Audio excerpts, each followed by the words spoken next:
The research vessel Unity's Promise moved slowly through the empty darkness of space, its sensors scanning the forbidden zone where no intelligent being dared to go. Captain Mira Thas stood on the bridge, her tall crystalline body reflecting the soft lights of the control panels. She was a Valorian, and her people were known for being careful and cautious. 3 years of this mission had shown her nothing but dead planets and silent stars. "Captain," said Lieutenant Chris, the communications officer. His insect-like mandibles clicked nervously as he spoke. "We are detecting something strange." Mira turned away from the large window that showed the stars outside. "What kind of strange, Lieutenant?" "A signal, Captain. It is coming from designation Terra 9547. Every crew member on the bridge stopped moving. They all knew that name. Terra 9547 was a Class 20 Deathworld. It was the most dangerous type of planet in all the known galaxy. These were worlds where the air itself could melt flesh from bones, where tiny organisms killed faster than any weapon, where the gravity crushed bodies like paper, and where invisible radiation cooked living tissue from the inside out. "That cannot be possible," Mira said, her voice firm and flat. "Nothing survives on Class 20 worlds. The exploration probes we sent there barely worked for 3 hours before they stopped functioning." "I know, Captain," Chris replied, his voice trembling slightly. "But the signal is there. It is a distress beacon. The technology is primitive and crude, but it is definitely made by intelligent hands." Chief Science Officer Kelvin Marsh moved forward on his 6 legs. He was a Thurian, an old one, and his bulbous body swayed as he walked. His optical stalks, which served as his eyes, quivered with excitement. "Captain Mira, we must investigate this.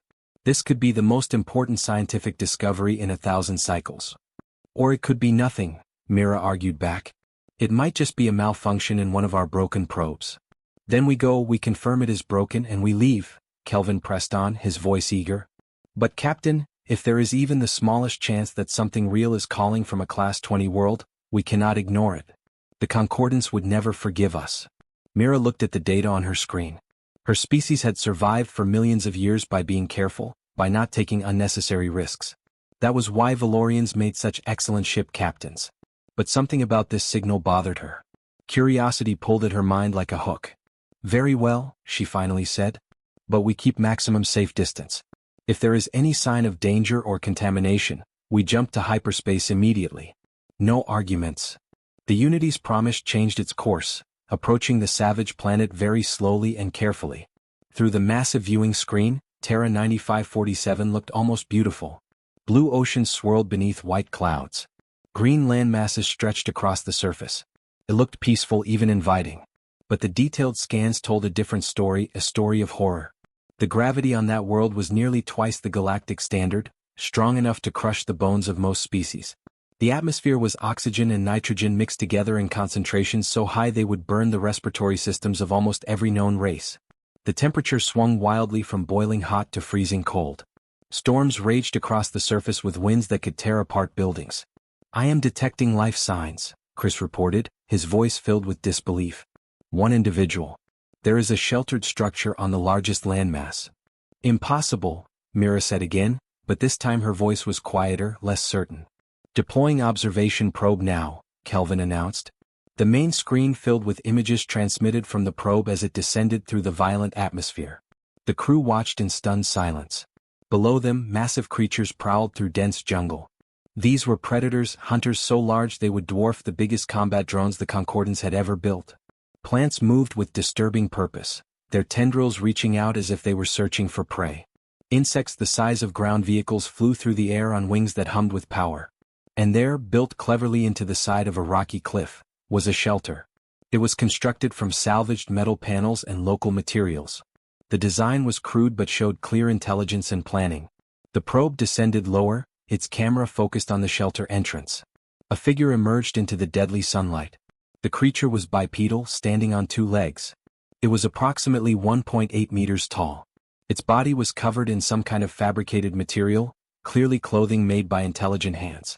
Despite the crushing gravity that would have flattened most species, it moved with fluid grace and easy confidence. As the creature looked up at the hovering probe, the camera captured its face clearly. Mira felt her crystalline body go cold. "By the Concordance," she whispered. "It is sapient. It is intelligent." The being raised its upper appendages in what might be a greeting or a signal. Its face showed a complex expression that Kelvin's analysis systems could not properly interpret. The being pointed to itself, then up at the probe in the sky, then back to itself again. It was trying to communicate. Captain, Dr. Rena, the ship's physician, spoke from her station. I am receiving biological data from the probe scanner. This creature. It is showing signs of injury and malnutrition, but it is alive. Fully conscious and functioning. How long? Mira asked quietly. Chris worked his console quickly. According to the distress beacon's time stamp, 863 days, Captain. The bridge fell into absolute silence. 863 days. More than 2 Earth years. This being had survived alone on a Class 20 Deathworld for 863 days. What do we do? Rena asked, her voice small and frightened. Mira watched the being on the screen. It had lowered its appendages now and simply stood there looking up at the probe. Waiting. Hoping. We bring it aboard, Mira said firmly. Prepare full quarantine protocols. Maximum containment. I want every safety measure we have active and doubled. Captain, the risk, Rena began, is worth taking, Mira interrupted. That being down there survived the impossible. The least we can do is try to save it. As the crew rushed to prepare, Mira stared at the screen. What kind of species could survive in such hell? What kind of evolution created something so resilient, so tough, so determined to live? She did not know yet that this being called itself Emma Clark. She did not know yet that it was human. And she definitely did not know that her entire understanding of what was possible in the universe was about to change forever. The medical bay of the Unity's Promise hummed with activity as Dr. Rena worked the scanning equipment. Her 4 eyes moved independently, each one widening with shock as new data appeared on her screens. She had been a physician for 40 cycles, had treated dozens of different species, but nothing had prepared her for this. Captain, Rena called through the communication system, her voice shaking badly. You need to see this. Her biology is absolutely horrifying. On the other side of the thick quarantine barrier, Emma Clark sat patiently on the examination platform. She wore a simple medical gown provided by the crew. She seemed unaware of the growing alarm spreading through the ship.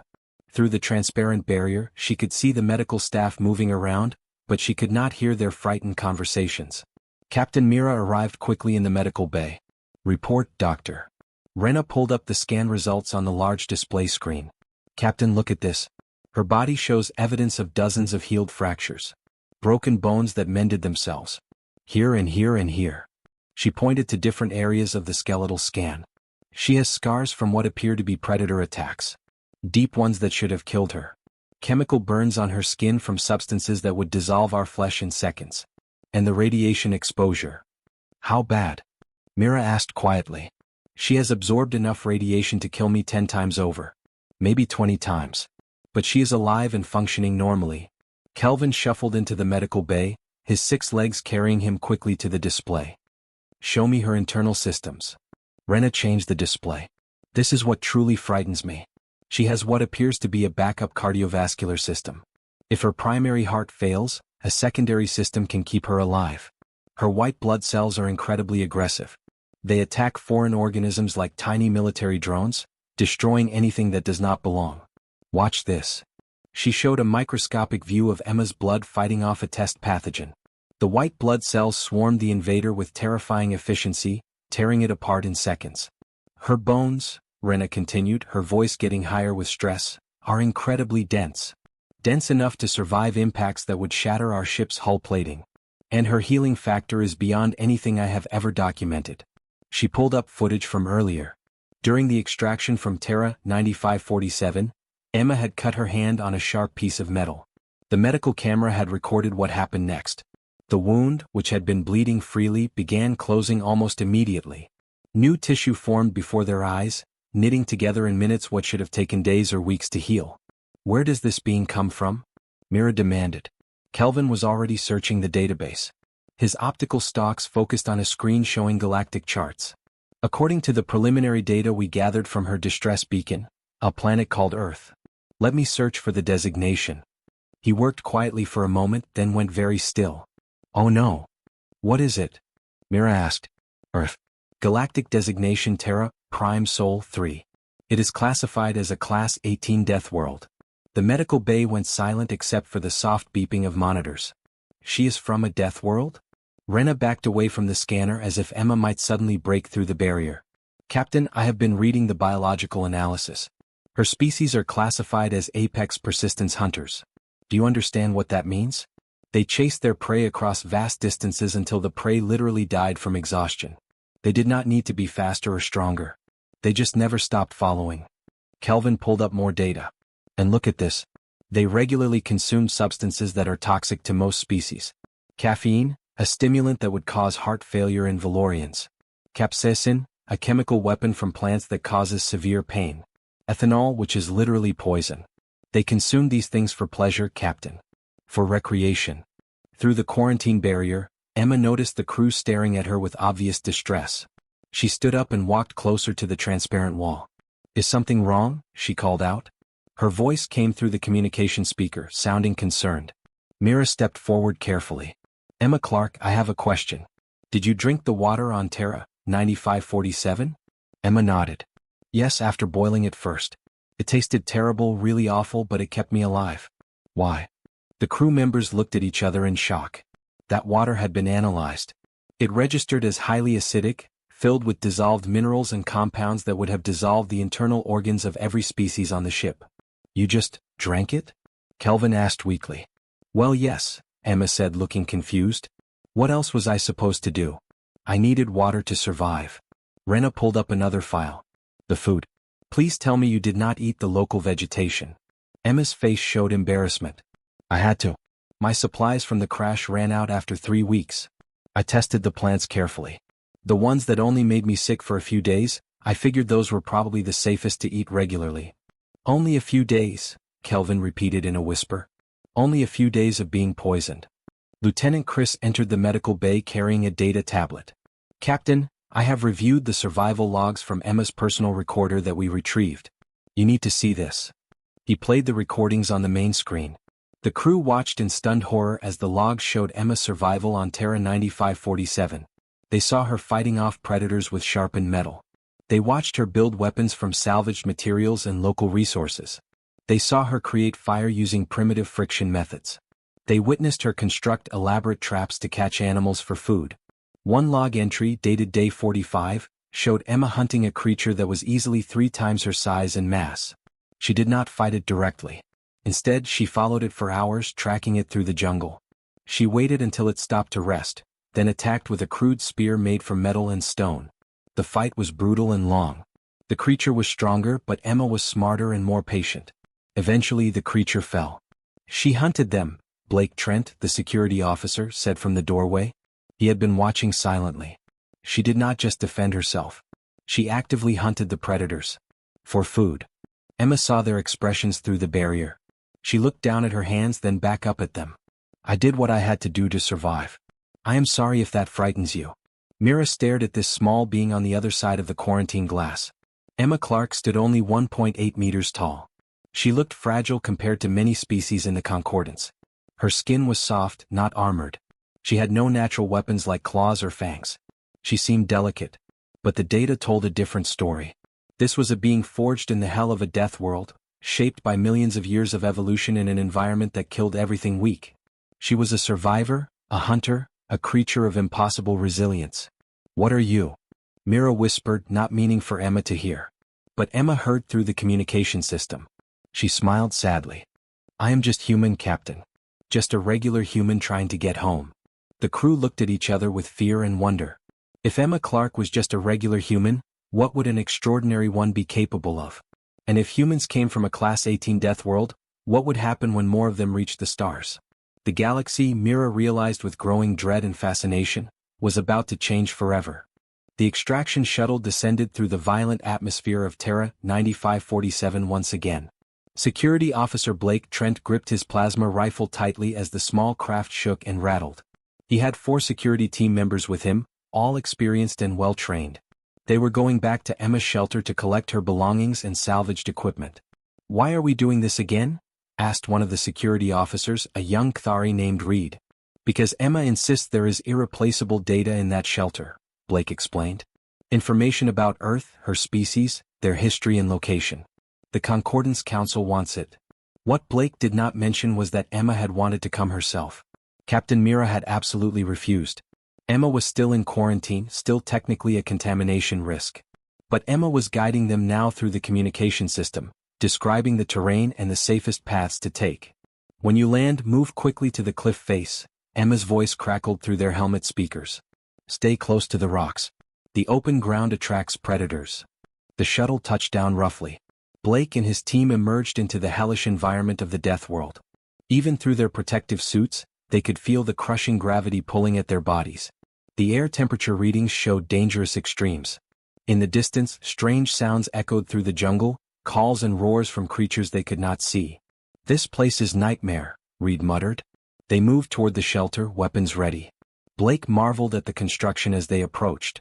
Emma had built this alone, with nothing but salvaged metal from her crashed ship and materials she found on this deadly planet. The shelter was positioned perfectly for defense, with clear sight lines and strong walls. Remarkable, Blake whispered. Thank you, Emma's voice said in his ear, and he realized he had spoken aloud on the open channel. The team entered the shelter and began collecting the equipment Emma had described. Data storage devices, personal logs, navigation records. Everything was carefully organized despite the primitive conditions. Then the ground shook. It was not an earthquake. It was footsteps. Massive footsteps. Everyone out now? Blake shouted. They ran from the shelter just as something enormous crashed through the tree line. Blake's first thought was that it could not be real. The creature was easily 12 meters long, covered in thick armored scales that looked harder than their ship's hull. Its head was massive, filled with teeth the size of Blake's arm. 6 legs, each one ending in claws that dug deep trenches in the ground. Small red eyes that burned with territorial rage. Defensive positions.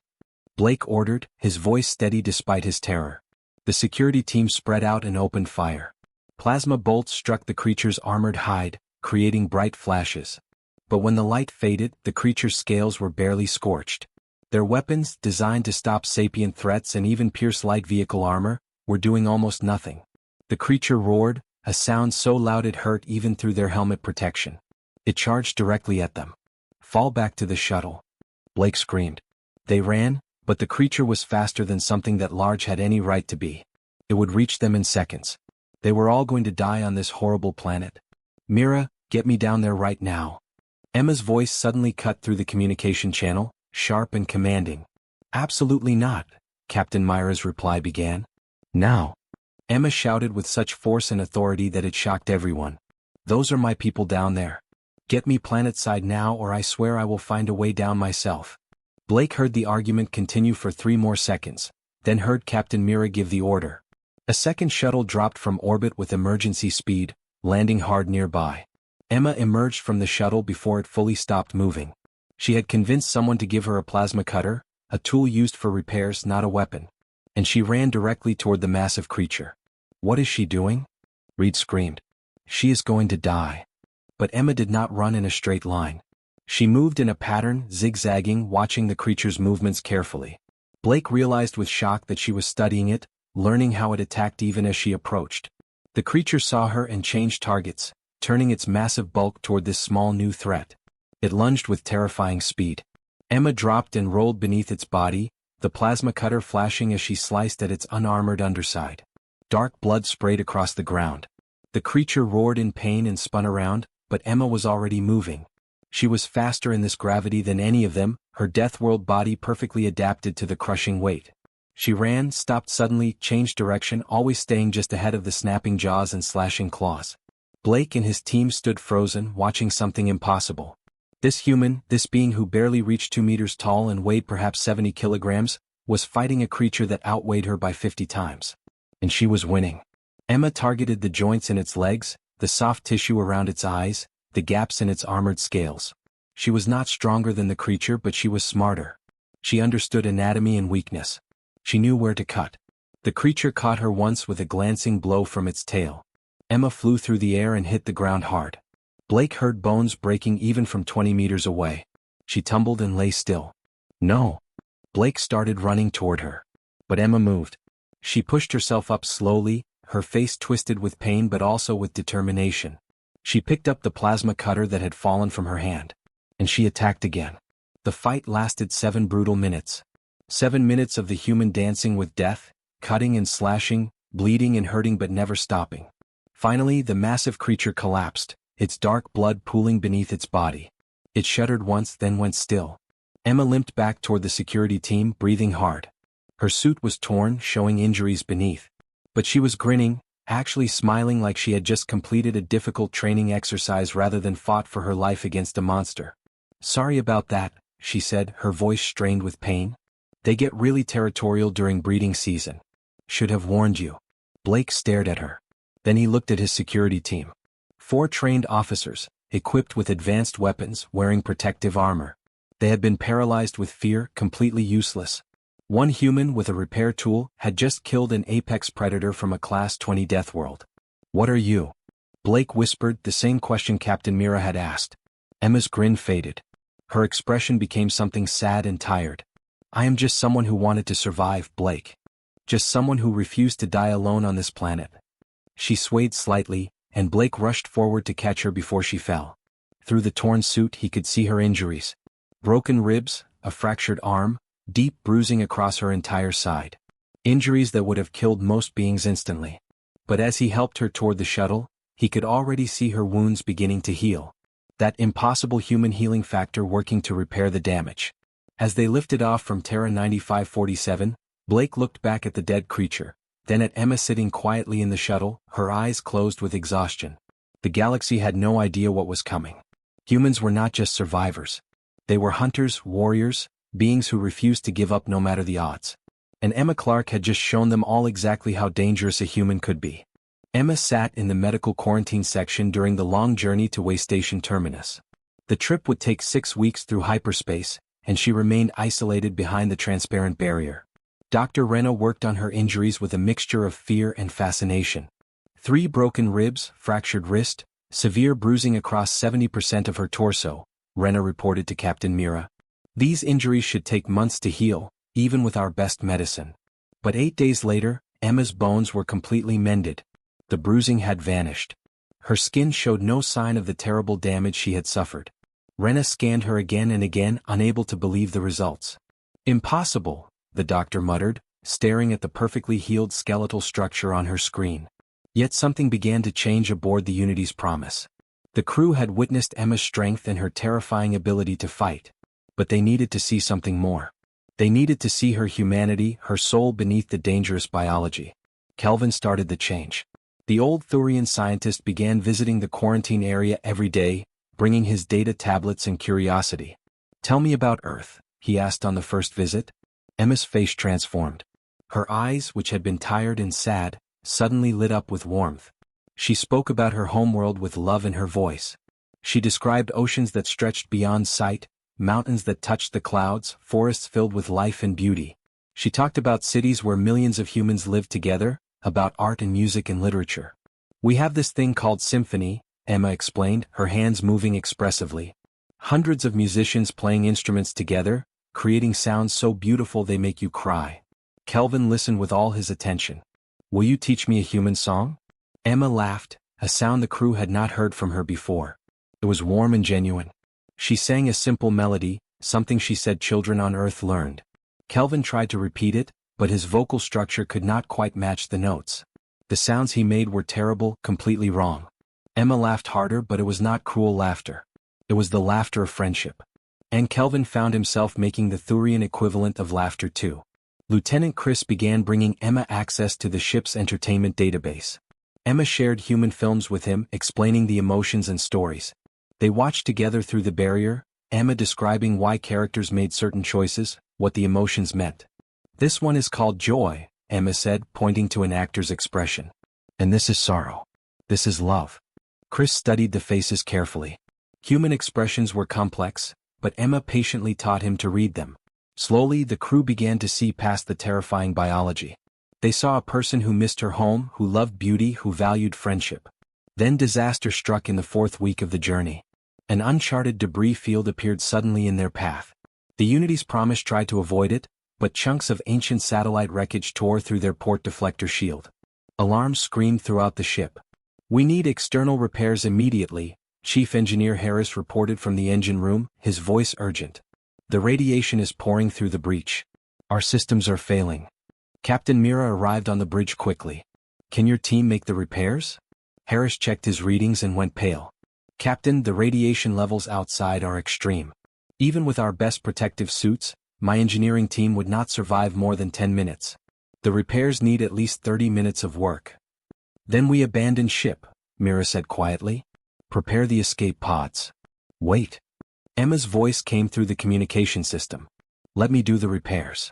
Absolutely not, Mira said firmly. You are a passenger, Emma. Not crew. This is not your responsibility.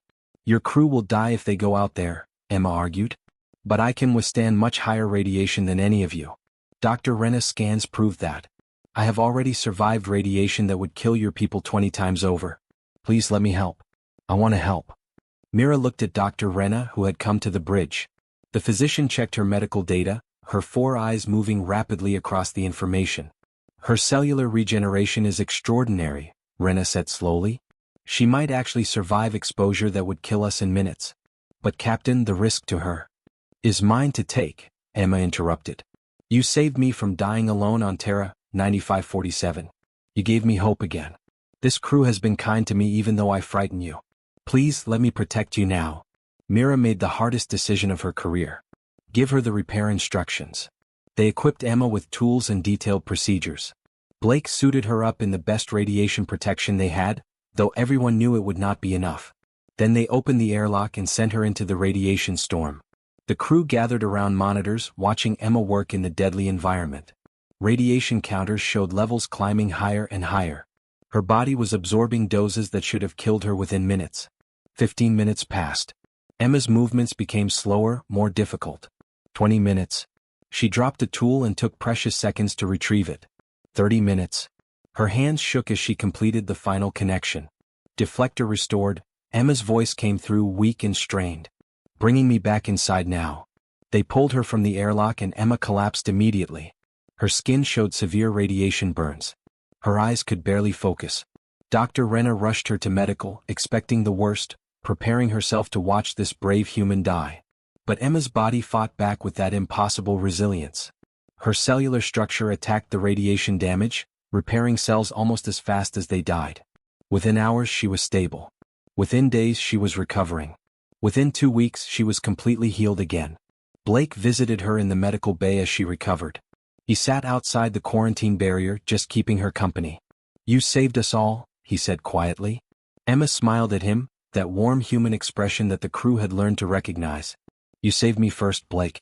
From Terra, 9547, from loneliness, from losing hope. This crew gave me back my humanity when I thought I had lost it. Of course I would protect you. That is what friends do. Blake felt something shift in his chest, an emotion he had not expected. This human, this terrifying Deathworld predator, considered him a friend. Captain Mira stood outside the medical bay, watching her crew interact with Emma. They no longer approached the quarantine barrier with fear. They came to talk, to share stories, to simply be near her.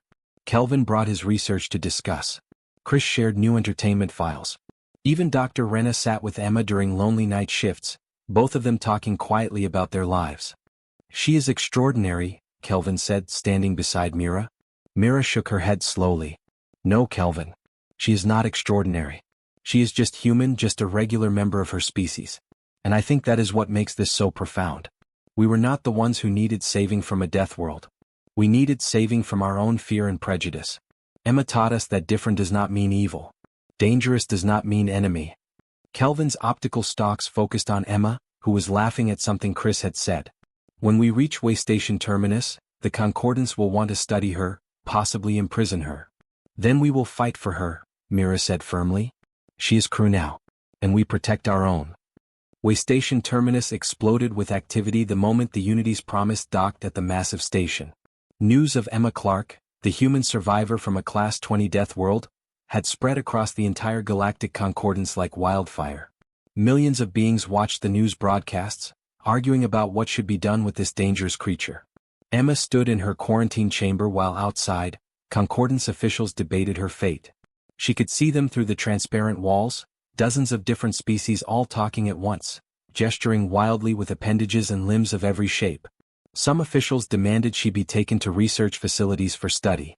Think of what we could learn from her biology, they argued. She could revolutionize our understanding of survival and adaptation. Others insisted she should be weaponized, turned into a soldier for the Concordance military. "Imagine an army of these humans," a military commander said. "They would be unstoppable." The largest group, called the Fearful Faction, demanded Emma remain in isolation forever. "She is too dangerous," their leader declared. "Her very existence threatens the safety of civilized species. She must be contained." Captain Mira and her entire crew testified on Emma's behalf. They told stories of her kindness, her intelligence, her willingness to sacrifice herself to save them. But political forces were powerful, and fear was spreading faster than reason. Emma watched it all happen, feeling helpless behind the barrier. She had survived 863 days on a death world, had fought predators and endured impossible hardships, but now she was trapped by bureaucracy and fear. Then everything changed in a single moment. "Captain?" Lieutenant Chris shouted from the station's communication center. Massive energy signatures detected. Unknown vessels approaching at high speed. Hundreds of them. The main view screen in the station's command center filled with images that made every being present freeze in shock. Ships appeared from hyperspace, sleek and powerful vessels bristling with weapons and shield arrays. They moved in perfect formation, a fleet so large it darkened the space around the station. A communication channel opened automatically, overriding all other signals. A face appeared on every screen throughout the station. It was human. Male with graying hair and a stern, weathered face. His eyes were hard but showed deep emotion beneath the surface. "This is Admiral James Parker of the Earth Alliance Navy," the human said, his voice clear and authoritative. "We received a distress beacon from one of our citizens approximately 6 months ago. We have traveled far to reach this location. Where is Emma Clark?" Way Station Terminus fell into complete silence. Nobody had expected this. Nobody had imagined that humans already had faster-than-light travel, already had organized military forces, already had the capability to send an entire fleet across the galaxy. Emma pressed her hands against the quarantine barrier, tears streaming down her face. "They came," she whispered, her voice breaking with emotion. "They actually came for me." The Concordance Council scrambled to respond, activating their first contact protocols in a panic. Council leader Thresh, a dignified Valorian elder, opened communications with the human fleet. "Admiral Parker, I am Council leader Thresh of the Galactic Concordance. We welcome you in peace. Emma Clark is safe and unharmed. We have been caring for her since we found her." "Caring for her?" Admiral Parker's expression hardened. "Our long-range scans show she is being held in containment. That does not look like care to me, Council leader." Captain Mira stepped forward quickly. "Admiral, this is Captain Mira Thos of the research vessel Unity's Promise. Emma has been in medical quarantine for her own protection and ours. She was exposed to pathogens on a Class 20 death world. The containment is standard safety protocol, not imprisonment." Admiral Parker studied Mira carefully through the video link. "And you are the one who found her?" "Yes, Admiral. My crew and I rescued Emma from Terra 9547 over 6 weeks ago." The Admiral's expression softened slightly. "Then you have my gratitude, Captain. May I speak with Emma directly?" The communication channel switched to Emma's quarantine chamber. When Admiral Parker saw her face on his screen, his stern military bearing cracked just a little. "Clark," he said, his voice gentler now. "Are you all right?" Emma wiped her tears and stood straight, giving a proper military salute despite her civilian status. "Yes, sir. Captain Mira and her crew saved my life. They have treated me with respect and kindness, even though my biology frightens them." "Did they hurt you?" "No, sir. Never. They protected me, healed me, and became my friends." Admiral Parker nodded slowly, then turned his attention back to the Concordance Council. "Council Leader Thresh, Earth formally requests the release of our citizen. We are prepared to negotiate terms for her transfer." "Of course, Admiral," Thresh said quickly, clearly relieved. "However, this situation presents an unprecedented opportunity. This is first contact between our civilizations. Perhaps we should discuss broader matters beyond just Emma Clark." "Agreed," Parker said. "But Emma's release is our primary concern." The next hours passed in a blur of negotiations. The Concordance Council wanted to establish diplomatic relations. The Earth Alliance wanted assurances about how Emma had been treated and guarantees about future human citizens who might be found in Concordance space. Emma watched it all unfold, feeling torn between two worlds. Then she made a decision. "Admiral Parker," she said, interrupting the formal discussions. "Sir, I have a request." "Speak, Clark." I want to serve as first contact ambassador between Earth and the Concordance. These people saved my life when they could have left me to die. They were terrified of me, but they showed me compassion anyway. Captain Mira and her crew taught me that fear can be overcome with understanding. Let me help build that understanding between our peoples." Admiral Parker was quiet for a long moment. Then he looked at his command staff and Emma saw them nodding. "Very well, Clark. You are appointed as Earth's first contact ambassador to the Galactic Concordance, effective immediately. You will have full authority to negotiate on behalf of humanity." Emma turned to Captain Mira. "Captain, would you and your crew be willing to serve as the Concordance liaison team? To work with me in building this relationship?" Mira felt Kelvin, Dr. Renna, Blake, Lieutenant Chris, and the rest of her crew gather behind her in support.